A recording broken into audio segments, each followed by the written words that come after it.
At exactly 2:17 a.m., the sealed storage unit opened from the inside.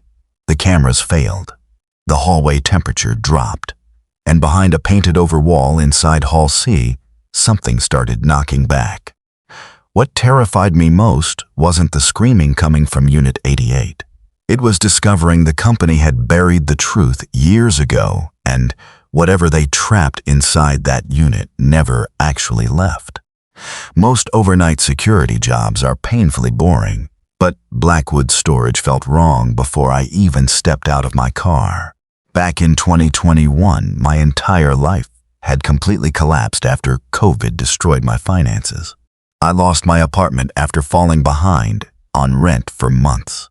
My girlfriend left soon afterward because she was tired of the constant stress and uncertainty. At that point, I was sleeping on my cousin's couch surrounded by moving boxes and cheap blankets, trying to survive 1 week at a time while desperately searching for work online every night. That's when I found the listing for Blackwood Storage. Overnight security, 11 p.m. to 7 a.m., solo overnight shifts, weekly pay, minimal customer interaction. Honestly, it sounded perfect for somebody who wanted to avoid people and quietly rebuild their life. I accepted the job almost immediately without asking many questions. The facility sat far outside town near abandoned warehouses, rusted train tracks, and dead industrial buildings that looked forgotten by time. Even the drive there unsettled me. The roads were completely empty. No nearby houses, no open stores, just thick fog hanging over broken fences and silent factories. Then, through the mist, I finally saw Blackwood Storage waiting in the darkness like it had been expecting me. The manager, Denise, looked exhausted from the moment I met her. Not tired in a normal way either. She looked like somebody who hadn't slept properly in years. Dark circles sat under her eyes, and she constantly glanced toward the indoor storage building while explaining the overnight patrol routine. Most of Blackwood Storage was outdoors, just endless rows of metal units behind chain-link fences. But the indoor climate-controlled section felt completely different the second I stepped inside. Pale, fluorescent lights covered everything in a lifeless gray color that made the hallways feel cold and unnatural. The air smelled faintly like dust, wet concrete, and something electrical burning somewhere far away behind the walls. Denise walked me through the job calmly. Monitor the cameras. Check the front gates every hour. Patrol the indoor hallways and make sure nobody was secretly living inside the units. Pretty standard security work. But right before leaving for the night, she suddenly stopped beside the entrance to Hall C. Her entire expression changed. The nervousness in her face instantly caught my attention. Quietly, almost like she didn't want the building itself hearing her, she said, "Don't spend unnecessary time in Hall C after midnight." I laughed awkwardly and asked if the hallway had bad cell reception or something. Denise didn't smile back. She just stared at me for several long seconds before replying softly, "Just trust me." Then she turned around and walked out into the fog without another word. Hall C looked completely ordinary at first glance, but every single time I walked through it, something about the hallway felt physically wrong. The temperature always dropped near the middle section. Not enough to make your breath visible, but enough for the hairs on your arms to stand up immediately. It felt like stepping into a colder pocket of air hidden inside the building. The silence there felt strange too. Every other hallway echoed normally when I walked past the storage units, but Hall C somehow swallowed sound. My footsteps became softer, almost muffled, like the walls themselves absorbed noise instead of reflecting it back. Even the buzzing fluorescent lights overhead sounded quieter there. For the first few nights, I convinced myself it was just stress and exhaustion messing with my head. But then, during one patrol around 1 a.m., I finally noticed something that didn't make sense. Hall B ended with Unit 87. Then Hall C suddenly started with Unit 89. There was no Unit 88 anywhere in the building. At first, I assumed the company had simply skipped a number during construction, which happened sometimes in older properties. But after walking the hallway several nights in a row, I realized the dimensions were wrong. There was clearly enough wall space between Unit 87 and Unit 89 for another full storage unit, and the longer I stared at that empty section of wall, the more uncomfortable I became. Because deep down, it felt like something was supposed to be there. A few nights later, I heard the sound for the first time while finishing my patrol through Hall C around 1 a.m. 3 slow metallic bangs suddenly echoed through the hallway. Bang. Then silence. Bang. Another long pause. Bang. The sound was deep and heavy, like somebody hitting thick steel from the inside with their bare hands. Every muscle in my body tightened instantly. At first, I assumed a customer had somehow become trapped ad one-offense inside one of the storage units after closing. Or maybe somebody was trying to break into the building. I grabbed my flashlight and carefully moved farther down the hallway, while the fluorescent lights buzzed weakly overhead. But Hall C was completely empty. Every storage unit remained locked exactly the way I left them earlier during patrol. No movement, no voices, nothing. Then the banging happened again, and this time I realized the sound wasn't coming from any visible unit at all. It came directly from the blank painted wall between Unit 87 and Unit 89. My stomach immediately dropped. The second I stepped closer, the banging stopped completely. Then I heard breathing, slow breathing, not behind me, not beside me, inside the wall itself. I backed away immediately and spent the rest of the night hiding inside the security office, pretending nothing had happened. The next morning during shift change, I casually mentioned the strange banging noises to another overnight guard named Luis. The second I said the words, Unit 88, his entire expression changed instantly. He froze in place like I had just said something I wasn't supposed to know. For several uncomfortable seconds, he didn't respond at all. Then, in a quiet, nervous voice, he asked, "You heard it too?" That response scared me more than the banging itself.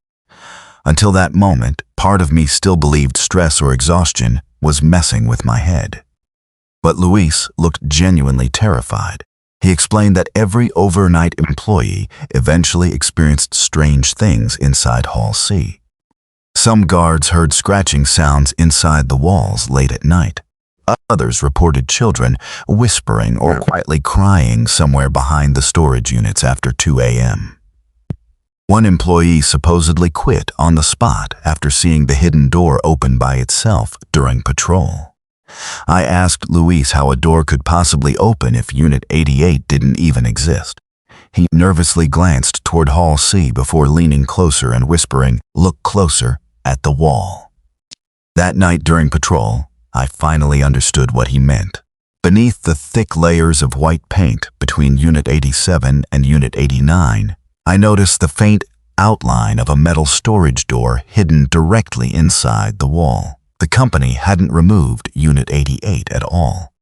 They had covered it. Thick paint hid the seams, the frame, and even the number plate.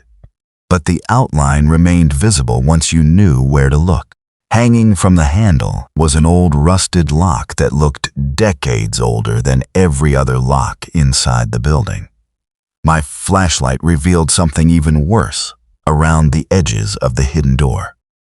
Fresh scratch marks covered the painted metal frame. Not old damage, fresh marks. Deep grooves clawed into the paint like something on the other side had desperately tried to force its way out. The next morning, I confronted Denise directly. This time, she didn't deny the unit existed. She simply looked tired and defeated before quietly telling me, "Don't stay in Hall C after 2 a.m. She refused to explain further. And every night afterward, the Hall C cameras failed at exactly 2:17 a.m. Eventually, curiosity overpowered fear. One night, I decided to remain inside Hall C and personally watch what happened during the nightly camera failure. At 2:16 a.m., the fluorescent lights flickered once, and the temperature dropped hard enough to make my breath visible. Then every sound vanished completely. The ventilation system stopped humming. The electrical buzz disappeared. Even the building itself felt dead. I checked my phone and lost all signal instantly. Then the hallway lights shut off entirely, leaving me in total darkness. My flashlight shook violently in my hand while I turned it on. That's when I heard movement ahead of me. Not footsteps, crawling, something dragging itself slowly across the concrete floor toward the hidden door. Then came the metallic click. The rusted lock hit the ground, and the painted-over door slowly creaked open from the inside. The darkness inside Unit 88 looked wrong. My flashlight beam barely reached beyond the doorway, like the blackness itself absorbed the light. Then, from somewhere deep inside the hidden unit, I heard a child whisper, "Help me." Every instinct in my body screamed to run. I sprinted back to the office and locked myself inside while shaking uncontrollably. 8 seconds later, the cameras returned online. Hall C appeared normal again except for one horrifying detail. On the monitor, Unit 88 was now clearly visible between Unit 87 and Unit 89, and the hidden door stood completely open. The next morning, Denise finally admitted the truth.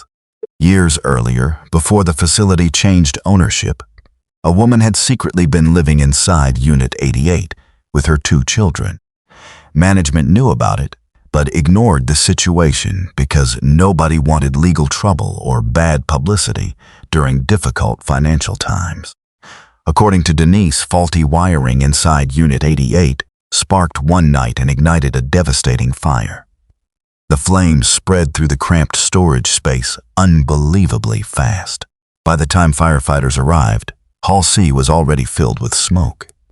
The woman and both children became trapped deep inside the unit.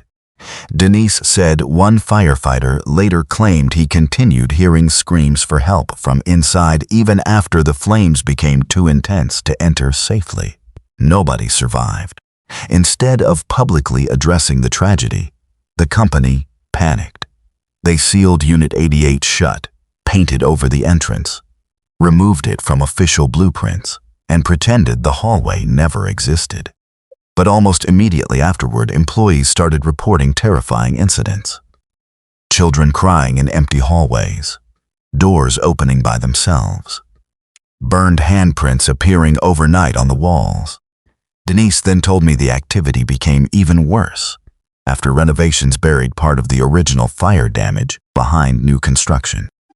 After learning the truth, the activities spread far beyond Hall C. The banging started appearing throughout the facility. Customers complained about hearing children inside locked units. Around 2 a.m. every night, a strong burning plastic smell drifted through the indoor building despite no visible smoke or fire. Then I started seeing figures on the security cameras. Small, motionless children standing at the ends of hallways, watching directly into the cameras. Whenever I switched angles, they disappeared instantly. One night during patrol, I saw one in person. A burned little boy stood beside Unit 91 holding a melted toy truck in his hand. His skin looked charred, black, and peeling. Slowly, he raised one arm and pointed toward Hall C. The hallway lights flickered violently. Then he vanished completely. That same night, scratching sounds inside the walls began forming actual words near the hidden door. Fresh claw marks covered the paint around Unit 88. This time, the scratches weren't random. 3 words repeated over and over across the metal surface. "Let us out." Seeing those words shattered whatever rational explanations I still held on to. I should have quit immediately, but I stayed one final shift to collect my paycheck before leaving permanently. Huge mistake. At exactly 2:17 a.m., every security camera in the building died simultaneously. Emergency lights activated across the facility. Then somewhere deep inside Hall C, terrified children started screaming. Not playful laughter, pure panic. I ran toward the hallway with my flashlight shaking in my hand. The second I turned the corner, every storage unit door slammed open at once. Bang, bang, bang. Rows of dark open units stretched endlessly down Hall C, while smoke slowly drifted across the floor toward Unit 88. Standing in the center of Hall C was the burned woman from Unit 88, or whatever remained of her. Blackened skin hung from her face, while smoke rose from her body in slow twisting streams. Behind her, the hidden doorway stood fully open, with darkness stretching impossibly deep inside. Children cried somewhere far beyond the entrance. Slowly, the woman lifted one arm and pointed toward the unit. Then she spoke in a wet, broken voice that barely sounded human anymore. They locked us inside. Suddenly, the hallway lights exploded overhead, and glass rained across the concrete floor. One by one, every storage unit door began slamming shut down the hallway. Closer, closer, closer, until only Unit 88 remained open. I ran without looking back. Blackwood Storage permanently closed, less than a month later after multiple fires and lawsuits. But locals still claim they hear 3 slow metallic knocks from Hall C late at night. If you enjoyed tonight's story, subscribe now for more terrifying true horror stories every week. And remember, if you ever hear knocking behind a wall that shouldn't exist, don't answer it, because some doors are sealed for a reason. See you in the next nightmare.